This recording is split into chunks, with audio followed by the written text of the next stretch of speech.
नमस्कार, मैं हूं तुषार और आप देख रहे हैं खबर 100। आइए रुख करते हैं आज की खबरों की ओर, पर उससे पहले एक नजर आज की हेडलाइंस पर।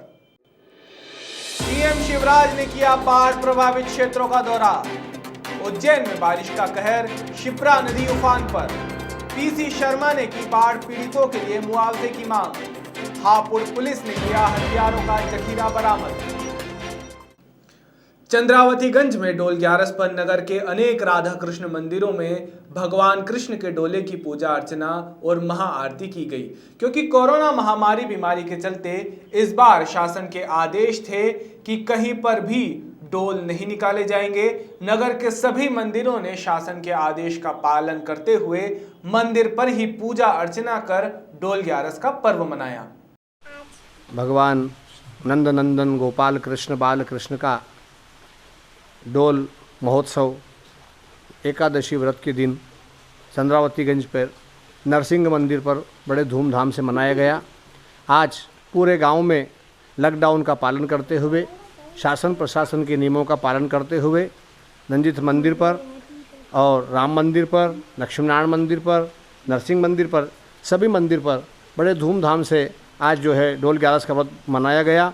भगवान इंद्र की भी बड़ी कृपा रही, मंद मंद वृष्टि होती रही। सारी धरा, सारे पुष्प, सारा वंदन, सारा वातावरण आज जो है कृष्णमय हो गया, लाला के मय हो गया, आनंदमय हो गया कि जिसने गोलोकवासी ब्रह्म ने सारे भक्तों का कल्याण करने के लिए धर्म संस्थापनार्थाय, धर्म की स्थापना के लिए उन्होंने अवतार लिया था। उसी के अंतर्गत सब ने मिल करके और आज चंद्रावतीगंज ग्राम के समस्त ग्रामवासियों ने मिल करके और सारे मंदिरों में वहीं पर नियम का पालन करते हुए शासन प्रशासन के और इस एकादशी के व्रत को, डोल ग्यारस के व्रत को बड़ी धूमधाम से मनाया। भगवान गोपाल कृष्ण से यही कामना है कि वसुदेव सुतम देवम कंस चाणूरमर्दनम देवकी परमानंदम श्री कृष्णम वंदे जगतगुरुम। हे जगतगुरु, हे परमात्मा, सबको इस महामारी से मुक्त करना और सारे संसार के सभी वैष्णवों को सुखी करना, यही सबके लिए मंगल कामना करते हैं। बोलो बाल कृष्ण लाल की जय। संवाददाता संतोष व्यास की रिपोर्ट। मध्य प्रदेश में पिछले 48 घंटों से आफत की बारिश जारी है, जिसके चलते सूबे के कई शहरों में बाढ़ की स्थिति निर्मित हो गई है। वहीं भारी बरसात के चलते होशंगाबाद, रायसेन, विदिशा सहित सूबे के कई जिलों की निचली बस्तियां जलमग्न हो गई है। मुख्यमंत्री शिवराज सिंह चौहान ने अतिवृष्टि और बाढ़ के चलते राहत कार्य की जानकारी लेने हेतु देते हुए कहा कि 28 और 29 अगस्त को अतिवृष्टि ने बारिश के सारे रिकॉर्ड तोड़ दिए हैं। नर्मदा और उसकी सहायक नदियों में भारी बाढ़ की स्थिति बनी हुई है। पर मानसून का औपचारिक आगमन मध्य प्रदेश में 14 जून को होता है,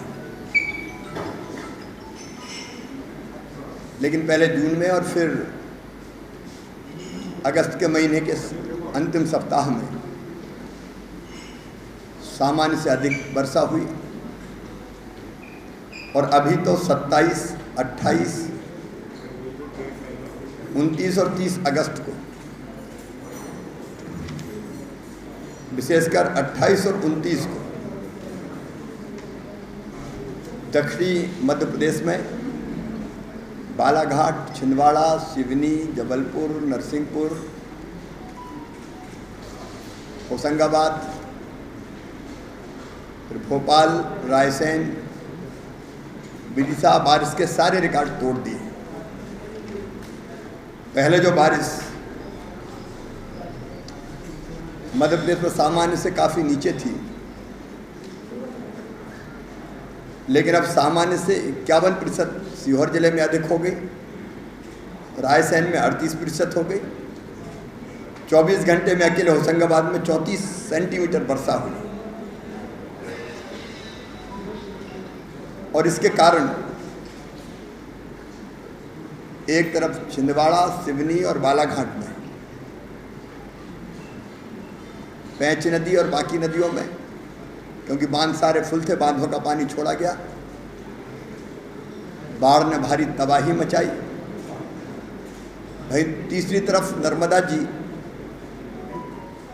और उनकी सहायक नदियों में भयानक विनाशकारी बाढ़ आई।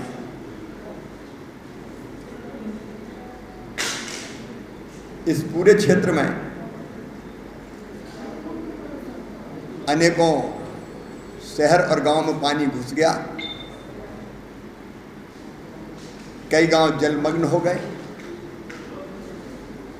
और कई जगह लोग अपने गांव में घिर गए। एक साथ बरगी, तवाब, बारना, इन सब से पानी भी छोड़ना पड़ा क्योंकि डैम्स ओवरफ्लो हो रहे थे और उसके कारण होशंगाबाद में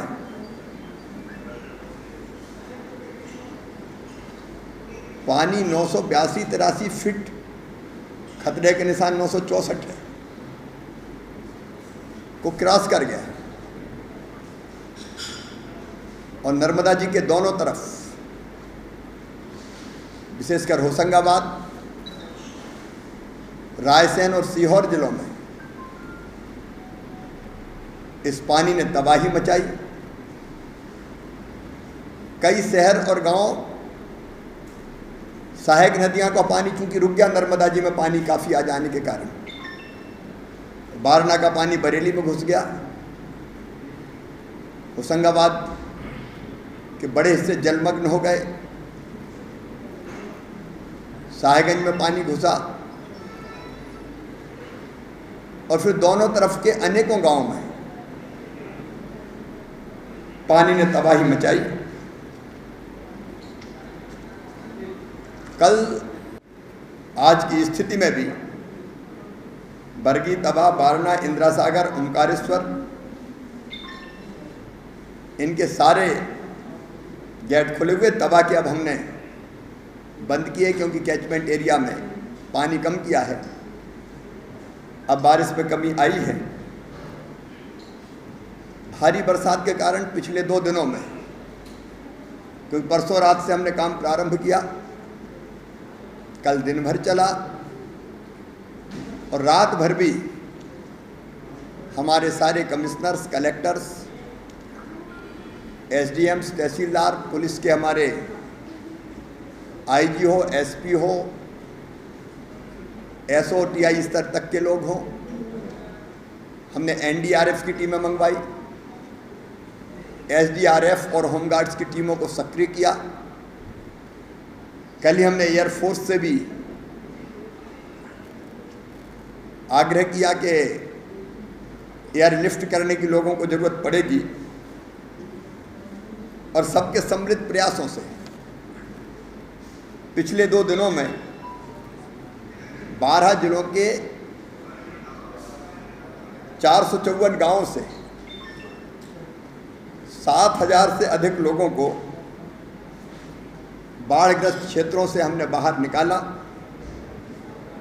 170 राहत शिविर प्रारंभ किए हैं जिनमें लगभग 9,300 लोग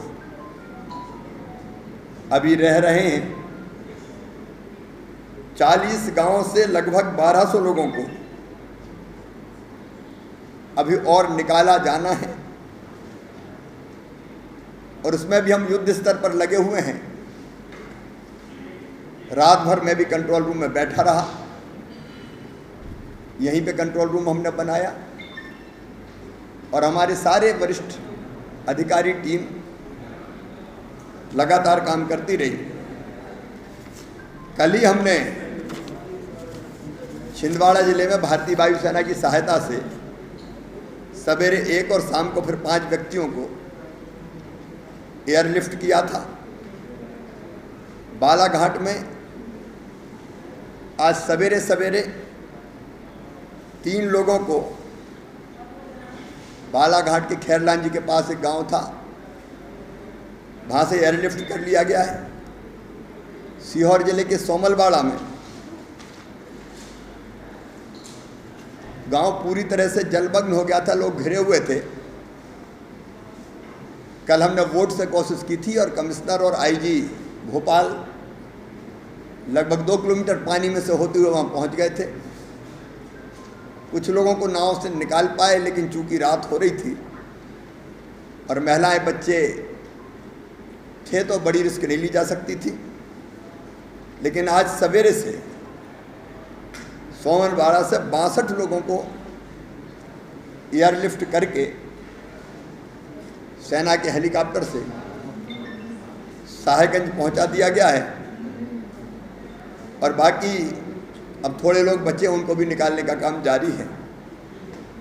रायसेन जिले के भौंती से मध्य प्रदेश में लगातार हो रही बारिश से बने बाढ़ के हालातों को लेकर पूर्व मंत्री पीसी शर्मा ने सरकार से पीड़ितों को मुआवजा दिए जाने की मांग की है। उनका कहना है कि प्रदेश भर में लगातार हो रही बारिश से बाढ़ के हालात बने हुए हैं। सरकार को आपदा प्रबंधन के साथ लोगों को मुआवजा देना चाहिए। केंद्रीय मंत्री नरेंद्र सिंह तोमर और बीजेपी अध्यक्ष वीडी शर्मा के ग्वालियर और मुरैना दौरे पर कटाक्ष करते हुए उन्होंने कहा कि सरकार कोरोना के नियमों का पालन बिल्कुल भी नहीं कर रही है। सर, मध्य प्रदेश में कई इलाकों में बाढ़ की स्थिति बनी हुई है। प्रशासन हालांकि दावे कर रहा है, लेकिन तैयारी इससे पहले से क्यों नहीं? पूरे मध्य प्रदेश में इस समय बाढ़ के हालात हैं और अभी 1-2-3 दिन का और अलर्ट किया हुआ है। आज भोपाल का अगर हम देखें तो बदबदा से लेकर कलियासोल सब डैम के जो गेट हैं खुले हैं और दामखेड़ा में पानी रात को भरा है। कल मेरी एसडीएम से बात हुई थी, कुछ परिवारों को रेस्क्यू किया है, कुछ को रेस्क्यू करने जा रहे हैं। रात के 11 बजे की बात है। ये यहाँ 5 नंबर पे नाले की दीवार टूट गई जो सीपीओ को बनाना था। डीपी वहाँ गिर सकती है। उधर आराधना नगर जो पक्की बस्तियां उस तक में पानी भर गया है। नर्मदा का लेवल सभी जगह बहुत ऊपर जा रहा है। मैं समझता हूँ कि लेकिन जो आपदा प्रबंधन की तैयारी रखें, क्योंकि आजकल भारी बारिश कब होगी, किस दिन होगी, ये सब पहले ही मौसम विभाग से मिल जाता है। तो वो जितने प्रबंधन करना चाहिए थे वो नहीं किए गए। अभी मुख्यमंत्री जी हवाई सर्वे भी किया है कल उन्होंने, लेकिन लोगों को अब उनकी जेब में पैसा आए, मुआवजा मिले जिनके परिवार डूब गए, जिनके खाने पीने के लिए जिनके घर में कुछ नहीं है, वो दिया जाना चाहिए। किसानों की भी बात हो रही है। जो लोग पीड़ित हुए हैं उनको सेफ जगह निकाल के उनको कुछ न कुछ मुआवजा दिया जाए, जिससे उनका रोजमर्रा की जिंदगी चल सके। सर, को मिला ₹1.50-60 एक गाय के लिए ने रखा हुआ चारे के लिए। कमलनाथ जी ने बहुत सी गौशालाएं बनाई और ये हम लोगों का अभियान था। मैं होशंगाबाद और हरदा जिले का प्रभारी था। वहाँ 8-8, 10-10 गौशाला का अपने भूमि विस्तार करके तो पूरा किया। और गौ माता के घास के लिए भी 120 करोड़ रुपए उस समय स्वीकृत किए गए थे और बजट में रखा था। इस सरकार ने, बीजेपी की सरकार ने आके उसको 10 करोड़ कर दिया है। मतलब ₹1.60 एक गौ माता के लिए। समझ में नहीं आता ये किस तरह का गौ माता का सम्मान करते हैं और गौ हमारी माता है बोलते हैं। हमेशा से इन्होंने गौ माता के ऊपर राजनीति की है, लेकिन ₹1 तो भिखारी नहीं ले रहा है। वो ₹1.60 का घास जो है गौ माता के लिए रख रहे हैं। ये निंदनीय है। इस बजट को बढ़ाना चाहिए, गौ माता की सेवा और रक्षा करना चाहिए। केंद्रीय मंत्री नरेंद्र सिंह तोमर हर साल गणेश जी का जब विसर्जन होता था तो नगर निगम एक व्यवस्था करती थी कि एक टेबल होता था और एक पानी का कुंड होता था। टेबल पे पूजा करते थे लोग गणेश जी की और उस कुंड में विसर्जन कर देते थे। और ये लोगों की आस्था का मामला है, हिंदू धर्म के लोगों की आस्था का मामला है। कल जो डोल 11 पे रखे गए वहाँ, तो कचरे की गाड़ी थी और एक बैनर लगा था और उस गाड़ी में आप गणेश जी को रख दो। ये विसर्जन नहीं हुआ। और मैंने कलेक्टर साहब से भी कल लवानिया जी से बात की है कि जो अनंत चतुर्दशी आ रही है उस समय ये पूरी व्यवस्था होनी चाहिए। टेबल हो जिस पे लोग वहाँ पे पूजा और आरती करें और कुंड हो जिसमें विसर्जित कर सके, तो उनको लगे कि हमने विसर्जन कर दिया है और फिर नगर निगम की गाड़ियाँ उन कुंडों को जो भी घाट है उसमें विसर्जन कर दें। ये माफिक होगा, ये हमारा निवेदन है नगर निगम से, शासन प्रशासन से। मध्य प्रदेश में भारी बारिश से हुई तबाही तथा कई जिलों में आए बाढ़ का जायजा लेने मुख्यमंत्री शिवराज सिंह चौहान ने हवाई दौरा किया। शिवराज ने जिला देवास के नेमावर तथा हरदा, होशंगाबाद, सीहोर, रायसेन और विदिशा जिले के बाढ़ और अतिवृष्टि प्रभावित क्षेत्रों का निरीक्षण किया। भोपाल से दीपक सिंह की रिपोर्ट। देवास शहर में नवरत्न हेरिटेज नाम से कॉलोनी विकसित की गई। नवरत्न हेरिटेज कॉलोनी शासकीय रिकॉर्ड में काटा पीटी कर कूट रचित दस्तावेज के आधार पर विकसित की गई। कॉलोनी की जो मान्यता है वह भी फर्जी दस्तावेजों के आधार पर बनाकर शासकीय अधिकारियों से साठगांठ कर प्राप्त की गई है, जिसकी शिकायत करने पर भी शासन प्रशासन द्वारा कोई कार्यवाही नहीं हो रही है। इसी के तहत शनिवार को प्रेस वार्ता में अधिवक्ता देवेंद्र व्यास ने कॉलोनी के लिए विकसित की गई जमीन पर 11 करोड़ की जमीन घोटाला करने वाले जादूगरों के नाम का खुलासा किया है। वहीं इस मामले में कॉलोनाइजर गौरव जैन भूमिया का कहना है कि यह संपूर्ण आरोप निराधार है एवं 30 वर्षों से मेरा परिवार इस तरह के कार्य करते हैं। पूर्व में भी इस तरह के आरोप मुझ पर लगाए गए थे। इसके लिए मैं न्यायालय की शरण जाऊंगा और जो भी वह संपूर्ण दस्तावेज मुझ पास रहेंगे वो न्यायालय में प्रस्तुत करूंगा।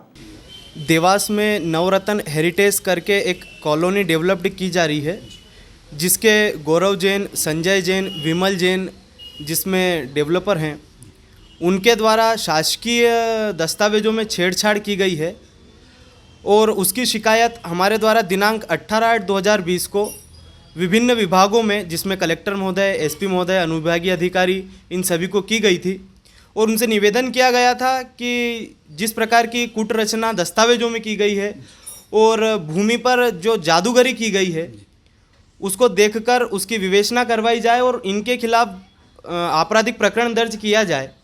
परंतु आज दिनांक तक किसी प्रकार की कोई भी कार्यवाही नहीं की गई, जिससे स्पष्टतया यह दृष्टिगत होता है कि शासन प्रशासन की मिलीभगत से ही इस प्रकार का कार्य, जमीन की जादूगरी का कार्य इन तीनों के द्वारा किया गया है। जी, किस समय से ये जो डॉक्यूमेंट की हेराफेरी की गई थी और क्या कौन सन था? जो दस्तावेजों में जो हेराफेरी की गई है वह 1986 के दस्तावेज हैं, जिसमें हेरफेर किया गया है। उस समय हस्तलिखित दस्तावेज हुआ करते थे, उसका बेजा फ़ायदा उठा करके इन्होंने इसमें कूट रचना की है और यह जो है डेवलपमेंट किया गया है। कहाँ तक जाएंगे आप मैं इस मामले को न्याय दिलाने के लिए, जो मेरे पक्षकार हैं उनको न्याय दिलाने के लिए अंत तक लड़ाई लड़ने के लिए तैयार हूँ। वैधानिक जो भी कार्यवाही करनी है उसके लिए मैं तत्पर हूँ, वैधानिक कार्यवाही करने के लिए। पक्षकार कौन है आपके और क्या नाम है? मेरे पक्षकार जो हैं दीपक पिता शिवा चौधरी जी हैं, जिन्होंने मुझे यह पूरा मामला अवलोकन में लाया गया है, क्योंकि इसमें व्यक्ति जिन लोगों ने प्लॉट खरीदे हैं उनके साथ भी धोखाधड़ी की गई है। इस कारण यह लोकहितवाद भी निर्मित होता है, जिसका मैं उच्च न्यायालय में लोकहितवाद भी PIL के रूप में प्रस्तुत करूंगा। देवेंद्र सिंह व्यास, एडवोकेट। भैया बताएं, जो एडवोकेट देवेंद्र व्यास जी है, उन्होंने आपकी कॉलोनी जो आपके द्वारा काटी गई है उसके ऊपर कम से कम 11 करोड़ ज़मीन के घोटाले का उन्होंने आरोप लगाया। इस बारे में आप क्या कहेंगे? ये एक्चुअली पुराना मुद्दा चला आ रहा है, बाकी इस मामले में कोई दम नहीं है। ये लोगों की एक बचकानी हरकत बोल सकते हैं इसको, जिसको इन लोगों को किसी भी तरह का इस लाइन में, जो राजस्व विभाग वाली लाइन होती है, प्रॉपर्टी की लाइन, इसके अंदर कोई भी इनको जानकारी नहीं है कि कैसे क्या होता है इसके अंदर।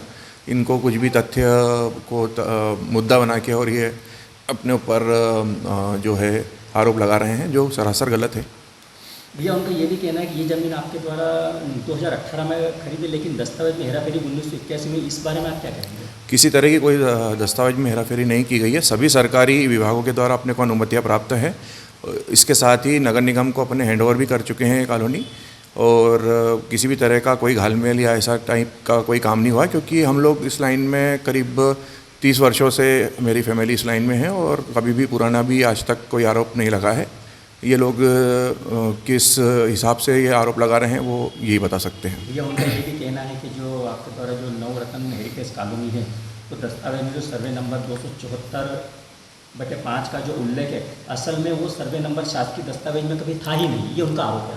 अगर ये कोई भी आरोप लगा रहे हैं तो एक बार आप एसडीएम कार्यालय या राजस्व विभाग के कोर्ट में आप मेरे खिलाफ प्रस्तुत करें कोई भी आवेदन, तो उसके ऊपर कार्रवाई होगी, मैं सारे जवाब प्रस्तुत करूंगा। यदि ये भी उन्होंने के द्वारा कहा गया है कि सर्वे नंबर 275/5 की रजिस्ट्री पारस जैन, गुरु जैन व अन्य किसी के पास कभी थी ही नहीं। वही बोल रहा हूँ मैं कि ये एक बार राजस्व विभाग में जाके ढंग से तलाशेंगे। ये क्या इन्होंने बच्चों की तरह जो दिखा उसको सामने रख दिया, लेकिन सारी विभागीय जांच और वो होने के बाद ही कॉलोनी कटती है। ऐसा कोई ये आजकल वो नहीं होता है कि अवैध कॉलोनी काट दी और काम हो गए। सभी तरह के लोन वगैरह भी हो रहे हैं कॉलोनी में, सभी अनुमतियाँ प्राप्त है और नगर निगम ने हैंडओवर भी उसी हिसाब से की है कि कॉलोनी पूर्णतः वैध है।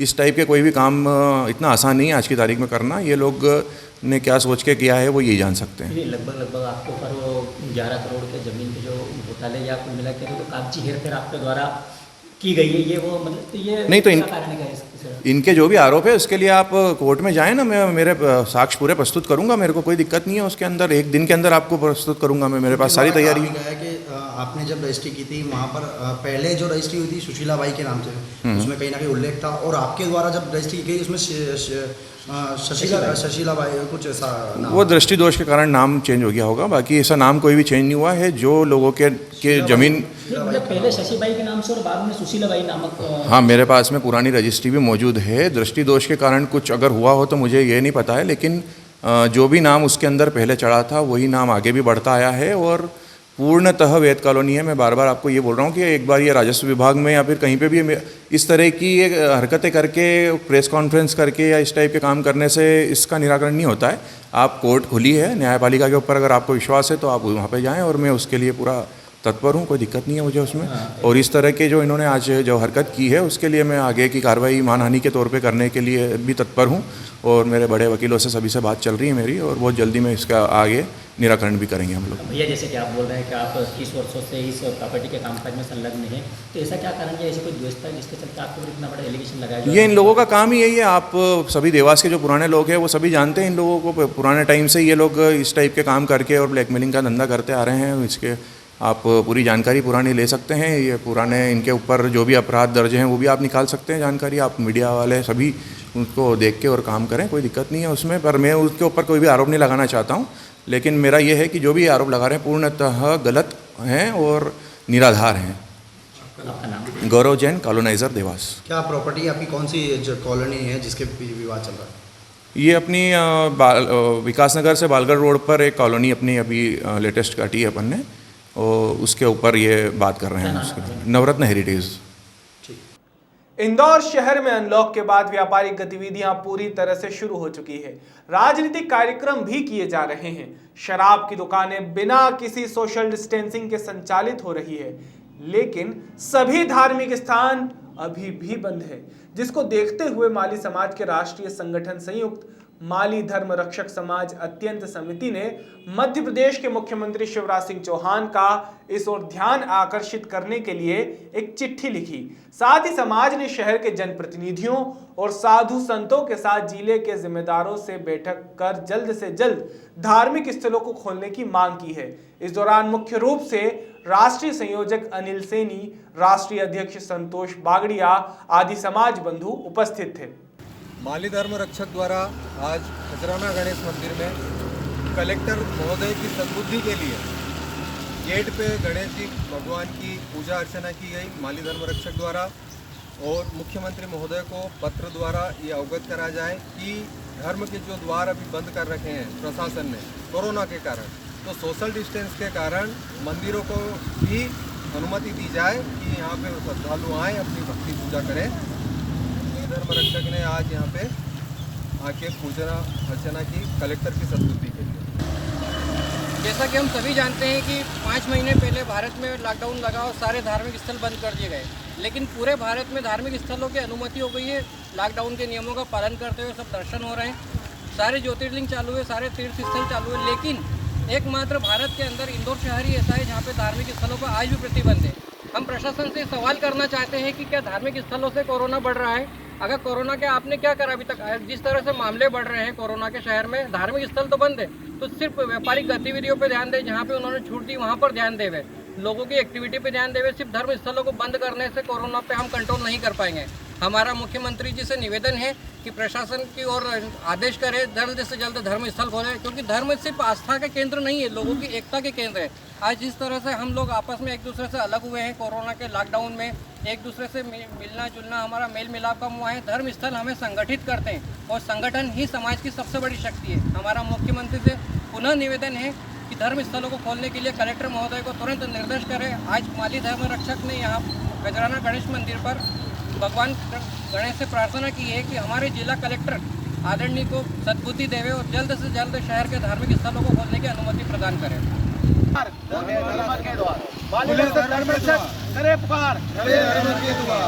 गणपति बप्पा मोरया, गणपति बप्पा मोरया।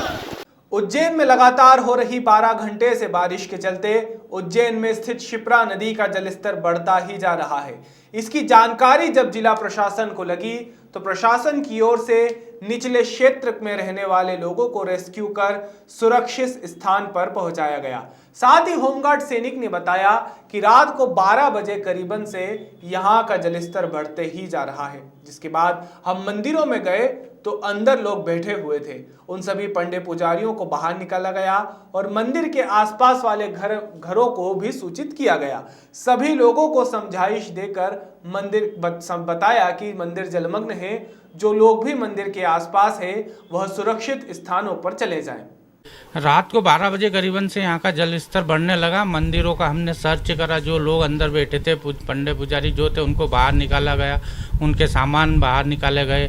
आसपास नदी किनारे जो घर थे वो घर वालों को भी सूचित किया गया और अभी सारे मंदिर जलमग्न हैं और लोग सब अब सुरक्षित स्थानों पर है। उज्जैन से मयंक गुर्जर की रिपोर्ट। उज्जैन में रात को श्री शीतला वेयरहाउस का गनमैन मुनेश यादव अपनी ड्यूटी कर रहा था, तभी उदयपुर झारखंड का एक युवक वेयरहाउस पर पहुंचा। गनमैन और महादेव की आपस में कहासुनी हो गई और विवाद इतना बढ़ गया कि गनमैन ने उसे गोली मारकर उसकी हत्या कर दी। मौके पर पहुंची पुलिस और city additional SP Rupesh Dwivedi, कोतवाली क्षेत्र की पल्लवी शुक्ला घटनास्थल पर पहुंची और गनमैन से पूछताछ की। उस समय गनमैन अलग अलग तरीके से पूछे गए प्रश्नों का जवाब भी घुमा फिरा कर देने लगा। कभी वो बोलता कि चोरी करने आया था इसलिए मार दिया, तो कभी कहता कि मैंने इसे पहले देखा ही नहीं। जब अलग अलग प्रकार के प्रश्न पूछे गए और उसके जवाब अलग अलग पाए गए, उसी दौरान city additional AP Rupesh Dwivedi को शक हुआ और थाने लाकर पूछताछ करने का निर्देश उन्होंने दिया। जब थाना प्रभारी मुनेंद्र गौतम ने सख्ती से पूछताछ की, तब गनमैन ने कबूला कि उसी ने हत्या की है। इस अंधे कत्ल का खुलासा करने के लिए महत्वपूर्ण भूमिका कोतवाली सीएसपी पल्लवी शुक्ला, थाना प्रभारी मुनेंद्र गौतम, एएसआई अलावा आरक्षक वीरेंद्र जाट, संजय भानु, विनोद ठाकुर मौजूद थे। आज सुबह एक घटना हुई वेयर हाउस में, जहां पर एक गार्ड ने एक व्यक्ति की गोली मारकर हत्या कर दी। गार्ड का कहना था कि चोरी करने की नीयत से यहाँ घुसा हुआ था और उस पर हमला किया था, इसलिए उसने उसको गोली मार दी। आरोपी जो है उसका ये कहना है कि इस तरह का जो घटनाक्रम हुआ, लेकिन जो मौके पर तथ्य मिले हैं वो कुछ और ही हैं। ऐसे कोई साक्ष्य नहीं मिले जिससे ये लगे कि वो चोरी की नीयत से वहाँ घुसा था, और ये बात अभी प्रामाणिक भी हो रही है, क्योंकि जो व्यक्ति अज्ञात व्यक्ति था उसकी शिनाख्त हो चुकी है। यह व्यक्ति जो है महादेव पिता बल्लेनाथ है और उदयपुर झारखंड का निवासी है। ब्लास्टिंग मशीन चलाता है। कल रात को लौटते समय उसके साथी के साथ वो लौट रहा था, पानी गिरने के कारण वहाँ पर गया था, जहाँ पर उसके साथ में कुछ वाद विवाद जैसी स्थिति हुई है, जिसके कारण से जो गार्ड है उसने उसको गोली मारकर हत्या कर दी है। आरोपी को गिरफ्तार कर लिया गया है और आगे कार्रवाई की जा रही है।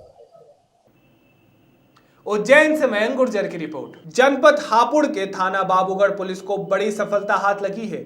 मुखबिर से मिली सूचना पर हथियारों का सप्लाई करने वाले गैंग का पुलिस ने पर्दाफाश करते हुए 2 लोगों को गिरफ्तार किया है।